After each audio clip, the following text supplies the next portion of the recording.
शुभम जरा फोन दो बेटवा जरा सा अपना। अभी नहीं दे पाएंगे मम्मी, अभी हम कुछ काम कर रहे हैं थोड़ा सा हमको कुछ पूछना है गुलगुल से। अरे मम्मी गुलगुल नहीं गूगल यार, और ये तुम पता नहीं क्या अनसर्च सर्च कर देती हो, वही सब चीज फिर आने लगता है हमारे में। अरे देख लो आजकल के लड़का इतना पागल करे, दिमाग खराब करे हैं? मोबाइल नहीं दे सकते, अरे दे दो मोबाइल। अरे यार अब रो दो, ले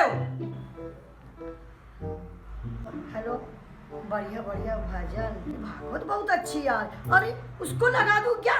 हाँ बहुत अच्छी भागवत आ रही है। हाँ चलो हम जा रहे हैं। देवर देवरानी की जमीन कैसे हड़पी जाए। अरे ये मम्मी किस तरह की बातें कर रही हैं? देवर देवरानी की जमीन हड़पना है? अरे बाप रे, शुभम का चक्कर चल रहा है क्या किसी के साथ? हैं?